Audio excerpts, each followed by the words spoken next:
وإذا سألك عبادي عني فإني قريب أجيب دعوة. السلام عليكم ورحمة الله وبركاته. أعوذ بالله من الشيطان الرجيم. بسم الله الرحمن الرحيم.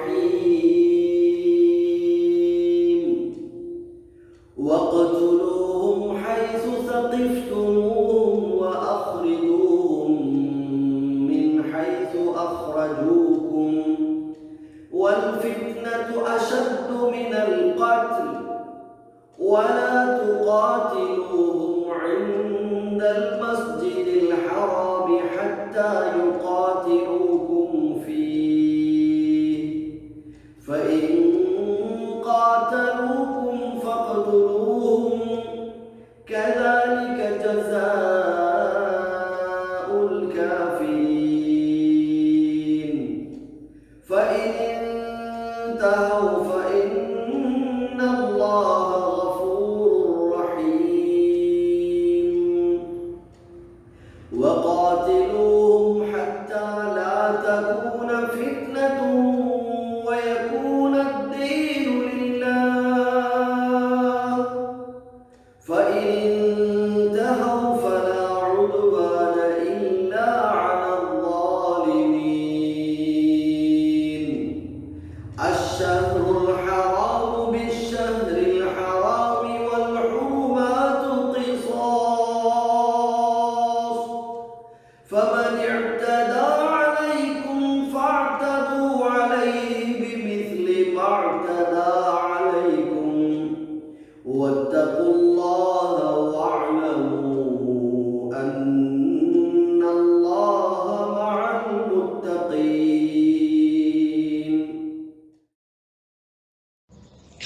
السلام عليكم ورحمة الله. الحمد لله رب العالمين والصلاة والسلام على أشرف المرسلين. ഖുർആൻ പഠിതാക്കളെ, ഇന്ന് നമ്മൾ സൂറത്ത് അൽ ബഖറയിലെ 191 മുതൽ 194 വരെയുള്ള വചനങ്ങളാണ് പഠന വിധേയമാക്കുന്നത്. ഇവിടെ 190-ാമത്തെ വചനത്തിൽ അള്ളാഹു നിങ്ങളുമായി യുദ്ധത്തിൽ ഏർപ്പെട്ട ആളുകളുമായി നിങ്ങൾ അങ്ങോട്ടും തിരിച്ചും യുദ്ധം ചെയ്യുക എന്ന് പറഞ്ഞുകൊണ്ടാണ് 190-ാമത്തെ വചനം അള്ളാഹു അവസാനിപ്പിച്ചത്. യുദ്ധം ഏതൊരു സന്ദർഭത്തിലാണ് അനുവദനീയമാകുന്നത് എന്ന് ആ വചനത്തിൽ നിന്ന് നമുക്ക് മനസ്സിലാക്കാൻ കഴിയും. ഒരു നാട്ടിൽ വളരെ സമാധാനപരമായി ഈ ദീനിൻ്റെ പ്രബോധനം നടത്തുന്ന ഒരു സംഘം, അവർക്ക് ആ നാട്ടിൽ അവരുടെ ആദർശമനുസരിച്ച് ജീവിക്കുവാനോ അത് പ്രബോധനം ചെയ്യുവാനോ സ്വാതന്ത്ര്യം ലഭിക്കുന്നില്ല എന്ന് മാത്രമല്ല, ആ ആളുകളെ, ഈ ആദർശമനുസരിച്ച് ജീവിക്കുന്ന ആളുകളെ പീഡിപ്പിക്കുകയും അവരെ എല്ലാവിധത്തിലും നിഷ്ഠൂരമായി ആക്രമിക്കുകയും അവരോട് യുദ്ധത്തിലേർപ്പെടുകയും ചെയ്യുന്ന ഒരു സമൂഹത്തോട് തിരിച്ചും അവരെ പ്രതിരോധിച്ച് നിൽക്കണം. നമ്മളത്ര ഒരു ദുർബലരായ സമൂഹമല്ല എന്ന് അവർക്ക് കാണിച്ചു കൊടുക്കുകയും നമ്മുടെ ശക്തി അവരെ അറിയിക്കുകയും വേണം എന്നാണ് വിശുദ്ധ ഖുർആൻ ഇവിടെ സത്യവിശ്വാസികളെ ഓർമ്മപ്പെടുത്തുന്നത്. ഈ വചനത്തിൽ അല്ലാഹു പറയുന്നത് വഖ്തുലൂഹും ഹൈസു സഖിഫ്തുമൂഹും. വഖ്തുലൂഹും, നിങ്ങൾ അവരെ കൊന്നുകളയുക. യുദ്ധമെന്ന് പറയുന്നത് അതാണല്ലോ. പരസ്പരം ആക്രമണങ്ങൾ ഉണ്ടാവും. ആക്രമണത്തിൽ പലരും വധിക്കപ്പെടും. അത് വിശ്വാസികൾ പലപ്പോഴും നിർബന്ധിതമായ സാഹചര്യത്തിലാണ് ഈ യുദ്ധത്തിലേക്ക് നിർബന്ധിക്കപ്പെടുന്നത്. അപ്പോൾ സ്വാഭാവികമായും ശത്രുവിനെ പരാജയപ്പെടുത്തുക എന്നതാണ് നമ്മളെ സംബന്ധിച്ചിടത്തോളം മുഖ്യമായ ലക്ഷ്യം. അങ്ങനെയുള്ളൊരു സാഹചര്യത്തിലാണ് ഈ വചനം അവതീർണമാകുന്നത്. അല്ലാതെ കണ്ണ് കാണുന്ന എല്ലാ സത്യനിഷേധികളെയും മുശ്രിക്കുകളെയും ഒക്കെ വകവരുത്തണം എന്നല്ല. അങ്ങനെ പലപ്പോഴും ഈ വചനത്തെ ദുർവ്യാഖ്യാനിക്കാറുണ്ട് ഇസ്ലാമിൻ്റെ ശത്രുക്കൾ. അതുപോലെ സംഘപരിവാർ ശക്തികളൊക്കെ ഈ വചനത്തെ ആ രൂപത്തിൽ ദുർവ്യാഖ്യാനം ചെയ്യുന്നുണ്ട്. അതുകൊണ്ടാണ് ഞാൻ ഇത് ആമുഖമായി പറഞ്ഞത്. വഖ്തുലൂഹും ഹൈസു സഖിഫ്തുമൂഹും, അവരെ കണ്ടുമുട്ടുന്നിടത്ത് വെച്ച് നിങ്ങൾ അവരെ കൊന്നുകളയുക എന്നത് യുദ്ധരംഗത്ത് നമ്മൾ സ്വീകരിക്കേണ്ട ശൈലിയാണ്. യുദ്ധത്തിൽ ശത്രുക്കളുമായി നമ്മൾ ഏറ്റുമുട്ടുകയാണ്. അവിടെ നമ്മൾ ശത്രുക്കളെ കൊന്നൊടുക്കുകയാണല്ലോ, അവരെ നശിപ്പിക്കുകയാണല്ലോ നമ്മുടെ ലക്ഷ്യം. വഖ്രിജൂഹും മിൻ ഹൈസു അഖ്റജൂക്കും, നിങ്ങളെ എവിടെ നിന്ന് അവരെ പുറത്താക്കിയോ അവിടെ നിന്ന് നിങ്ങൾ അവരെയും പുറത്താക്കുക.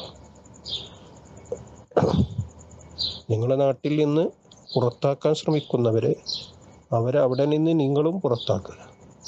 വൽ ഫിത്നത്തു അശദ്ദു മിനൽ ഖത്ൽ, എന്നിട്ട് അല്ലാഹ് പറയുന്നു, ഫിത്നയാണ്, കുഴപ്പമുണ്ടാക്കലാണ് ഒരാളെ കൊല്ലുന്നതിനേക്കാളും ഏറ്റവും കഠിനമായിട്ടുള്ളത് ഫിത്ന. അങ്ങനെ ഫിത്ന ഉണ്ടാക്കാൻ ശ്രമിക്കുന്ന ആളുകളെ, നാട്ടിൽ കുഴപ്പവും അക്രമവും അഴിച്ചുവിട്ട് സമാധാനം നശിപ്പിക്കാൻ നിൽക്കുന്ന ആളുകളെ അവരെ അടിച്ചൊതുക്കി ആ നാട്ടിൽ സമാധാനം പുനഃസ്ഥാപിക്കുക എന്നത് ഏതൊരു നാട്ടിലും ആവശ്യമായ കാര്യമാണ്. അതാണ് ഇവിടെ അല്ലാഹു ഉണർത്തുന്നത്. വൽ ഫിത്നത്തു അശദ്ദു മിനൽ ഖത്ൽ, കുഴപ്പം സൃഷ്ടിക്കുക എന്നത് കൊല്ലുക, വധിക്കുക എന്നതിനേക്കാളും അപകടകരമാണ്. വലാ തുഖാതിലൂഹും ഇൻദൽ മസ്ജിദിൽ ഹറാം, അതോടൊപ്പം തന്നെ നിങ്ങൾ ശ്രദ്ധിക്കേണ്ട കാര്യം, മസ്ജിദുൽ ഹറമിൻ്റെ അടുക്കൽ വെച്ച് നിങ്ങൾ അവരെ വധിക്കരുത്. കാരണം അത് പവിത്രമായ ഇടമാണ്. അവിടെ ഒരു ജീവിയെപ്പോലും, ഒരു ഉറുമ്പിനെപ്പോലും കൊല്ലാൻ പാടില്ല എന്നതാണ് ഇസ്ലാമിൻ്റെ കൽപ്പന. ഹത്താ യുഖാതിലൂക്കും ഫീഹി, എന്നാൽ ശത്രുക്കൾ ഇങ്ങോട്ട് വന്ന് ആക്രമിക്കുകയാണ്. മസ്ജിദുൽ ഹറമിൻ്റെ ഉള്ളിലേക്ക് വന്നിട്ട് അവർ നമ്മളെ കൊല്ലുകയാണെങ്കിൽ അപ്പം നമുക്ക് തിരിച്ചടിക്കുക. കാരണം നമ്മൾ ഇത് ഹറമാണെന്ന് പറഞ്ഞിട്ട് നമ്മളവിടെ വെറുതെ നമ്മളൊന്നായിട്ട് നശിപ്പിക്കുക അവർ.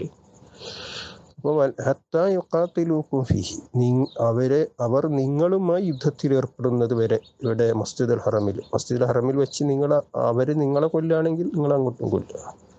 വഇൻ ഖാതലൂക്കും ഫഖ്തുലൂഹും കദാലിക ജസാഉൽ കാഫിരീൻ, നിങ്ങളെ കൊല്ലുകയാണെങ്കിൽ നിങ്ങൾ അവരെയും കൊല്ലുക. അങ്ങനെ തന്നെയാണ് സത്യനിഷേധികൾക്കുള്ള പ്രതിഫലം. അവർക്ക് ഈ ദുനിയാവ് തന്നെ കൊടുക്കേണ്ട ശിക്ഷയെ പറ്റിയാണ് ഇവർ പറയുന്നത്. അങ്ങനെ നിങ്ങൾക്ക് സ്വാതന്ത്ര്യം നൽകാതെ നിങ്ങളെ നിരന്തരമായി പീഡിപ്പിക്കുകയും നിങ്ങളെ നാട്ടിൽ നിന്ന് പുറത്താക്കാൻ ശ്രമിക്കുകയും ചെയ്യുന്ന ആളുകളെ അവരുമായി നമ്മളെ പരമാവധി ശക്തി ഉപയോഗിച്ച് അവരെ പ്രതിരോധിച്ച് പരാജയപ്പെടുത്താം. എന്നാൽ ഫഇൻ തഹൗ, അടുത്ത വചനത്തിൽ അല്ലാഹു പറയുന്നത്, ഫഇൻ തഹൗ ഫഇന്നല്ലാഹ ഗഫൂറുർ റഹീം, ഇനി അവർ വിരമിച്ചാൽ പിന്നെ അവരുമായി നിങ്ങൾ യുദ്ധത്തിൽ ഏർപ്പെടാൻ പാടില്ല. നിങ്ങളുമായി സമാധാനത്തിൽ കഴിയുന്ന ഒരു വിഭാഗം, അത് ഏത് വിശ്വാസികളായിക്കോട്ടെ, നിങ്ങളുമായി സമാധാനവും സഹവർത്തിത്വവും ആഗ്രഹിക്കുന്ന ആളുകൾ, അവരുമായി നിങ്ങൾ യുദ്ധം ചെയ്യാൻ പാടില്ല. ഇനി യുദ്ധത്തിൽ ഏർപ്പെട്ട ആളുകൾ തന്നെ അവർ യുദ്ധം നിർത്തുകയാണ്, ഇനി ഞങ്ങൾ യുദ്ധം ചെയ്യുന്നില്ല, ഞങ്ങൾ നിങ്ങളുമായിട്ട് സന്ധിയിൽ ഏർപ്പെടുകയാണ് എന്ന് പറഞ്ഞാൽ അത് അവിടെ വെച്ച് നമ്മൾ യുദ്ധം നിർത്തണം എന്നാണ് വിശ്വാസികളോട് അല്ലാഹു പഠിപ്പിക്കുന്നത്. ഫഇന്നല്ലാഹ ഗഫൂറുർ റഹീം, തീർച്ചയായും അല്ലാഹു ഏറെ പൊറുക്കുന്നവനും കാരുണ്യവാനുമാകുന്നു. ഇത് വേറെയും സ്ഥലങ്ങളിൽ അല്ലാഹു പറയുന്നുണ്ട്.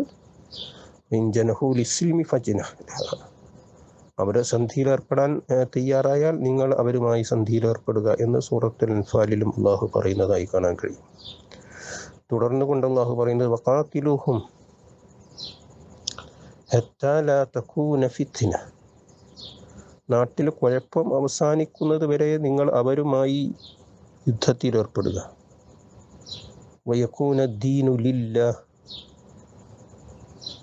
കീഴ്വണക്കം അല്ലാഹുവിനാകുന്നത് വരെ.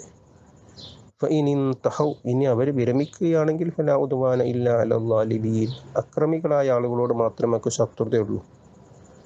നമ്മൾ എതിര് വിശ്വാസികളാണെങ്കിലും അവർ നമ്മളുമായി സഹവർത്തിത്വത്തിലും സ്നേഹത്തിലുമാണ് കഴിയുന്നതെങ്കിൽ അവരുമായി നല്ല രൂപത്തിൽ വർത്തിക്കണം എന്ന് തന്നെയാണ് ഇവിടെ അള്ളാഹു വീണ്ടും ഓർമ്മപ്പെടുത്തുന്നത്. വീണ്ടും അള്ളാഹു യുദ്ധവുമായി ബന്ധപ്പെട്ടൊരു കാര്യമാണ് സത്യവിശ്വാസികൾ ഉണർത്തുന്നത്. അശ്ശഹറുൽ ഹറാമു ബിശ്ശഹരിൽ ഹറാം, വിരോധിക്കപ്പെട്ട മാസങ്ങൾക്ക് പകരം വിരോധിക്കപ്പെട്ട മാസങ്ങൾ എന്ന് പറഞ്ഞാൽ വിലക്കപ്പെട്ട ഒരു മാസം. ഇപ്പം മുഹറം, അതുപോലെ തന്നെ ഹജ്ജിൻ്റെ മാസങ്ങൾ, ഇതൊക്കെ വിലക്കപ്പെട്ട മാസങ്ങളാണ്. ആ വിലക്കപ്പെട്ട മാസത്തിൽ അവർ യുദ്ധത്തിൽ ഏർപ്പെടുകയാണെങ്കിൽ അവരുമായി യുദ്ധത്തിൽ നമുക്ക് ഏർപ്പെടാം. അവരിങ്ങോട്ട് യുദ്ധത്തിൽ വരികയാണെങ്കിൽ നമ്മൾ അവരായിട്ട് യുദ്ധത്തിൽ ഏർപ്പെടാം. എന്നാൽ നമ്മൾ ഒരിക്കലും വിശ്വാസികൾ എന്ന നിലയ്ക്ക് നമ്മൾ അങ്ങനെ യുദ്ധം നിരോധിച്ച മാസത്തിൽ യുദ്ധത്തിൽ ഏർപ്പെടാൻ പാടില്ല എന്ന് അള്ളാഹു വേറെയും സ്ഥലങ്ങളിൽ പറഞ്ഞതായി നമുക്ക് കാണാൻ കഴിയും. അതുപോലെ തന്നെ വൽ ഹുറുമാത്ത് ഖിസാസ്, അവർ നമുക്ക് വിലക്കപ്പെട്ട എന്തെങ്കിലും കാര്യങ്ങൾ അവർ ചെയ്യുകയാണെങ്കിൽ അവിടെ നമുക്ക് അതിന് പ്രതിക്രിയയായി നമുക്ക് നമ്മളെ എന്ത് കാര്യമാണ് ഇസ്ലാം വിലക്കിയത് അതവിടെ ലംഘിക്കാം. ഉദാഹരണമായിട്ട് ഇപ്പോൾ ഹറമിൻ്റെ ഉള്ളിൽ മറ്റുള്ള ജീവികളെ ആക്രമിക്കുന്നത്, അതുപോലെയുള്ള കാര്യങ്ങളൊക്കെ ഇസ്ലാം നിരോധിച്ച കാര്യമാണ്. പക്ഷേ അതുപോലെ തന്നെ യുദ്ധം നിരോധിച്ച കാര്യങ്ങളാണ്. അങ്ങനെ അവരിങ്ങോട്ട് അക്രമത്തിന് വന്നാൽ നമുക്ക് അങ്ങോട്ടും ചെയ്യാവുന്നതാണ്. ഫമനിയത്തത അലൈക്കും വഅതദു അലൈഹി ബിമിസ്ലി മാ അതദ അലൈക്കും, നിങ്ങൾക്ക് മേൽ അവർ അതിർലംഘനം നടത്തുകയാണെങ്കിൽ ഫഅതദു അലൈഹി ബിമിസ്ലി മാ അതദ അലൈക്കും, അതിന് തുല്യമായി നിങ്ങൾക്ക് അവരോടും പ്രതിക്രിയ നടത്താം, പ്രതിരോധം നടത്താം. വത്തഖുല്ലാഹ്, അടക്കങ്ങൾ സൂക്ഷിക്കേണ്ടത് അള്ളാഹുവിനെയാണ്. അള്ളാഹുവിനെ സൂക്ഷിക്കുക. വഅലമു അന്നല്ലാഹ മഅൽ മുത്തഖീൻ, തീർച്ചയായും അള്ളാഹു തഖ്വയുള്ള ആളുകളുടെ കൂടെയാണ് എന്ന് അള്ളാഹു ഓർമ്മപ്പെടുത്തുന്നു. ഈ രംഗത്തൊക്കെ തന്നെ അതിർവരമ്പുകൾ ലംഘിക്കാതിരിക്കാൻ നമുക്ക് കിട്ടിയ അവസരമല്ലേ എന്ന് വിചാരിച്ച് നമുക്ക് തോന്നിയ പോലെ നമുക്ക് പ്രതിക്രിയ ചെയ്യാൻ പാടില്ല. നമ്മളെ സംബന്ധിച്ചിടത്തോളം ഒരു നാട്ടിൽ സമാധാനവും സ്വസ്ഥതയും ഉണ്ടാവുക എന്നതാണ് ലക്ഷ്യം. അല്ലാതെ ആളുകളെ വകവരുത്തുക, ആളുകളെ കൊന്നൊടുക്കുക എന്നതല്ല. അത് പോലും യുദ്ധം പോലും സമാധാനത്തിന് വേണ്ടിയാണ് എന്നാണ് ഇസ്ലാമിൻ്റെ സമീപനം. അല്ലാഹു സുബ്ഹാനഹു വ തആല സത്യമായി മനസ്സിലാക്കുവാനും ദീനിനെ മുറുകെ പിടിച്ച് മുന്നോട്ട് പോകുവാനും നമുക്ക് ഏവർക്കും തൗഫീഖ് നൽകി അനുഗ്രഹിക്കുമാറാവട്ടെ. വാഖിറു ദഅ്വാനാ അൽഹംദുലില്ലാഹി റബ്ബിൽ ആലമീൻ. അസ്സലാമു അലൈക്കും വറഹ്മത്തുള്ളാഹി. وإذا سألك عبادي عني فإني قريب أجيب دعوة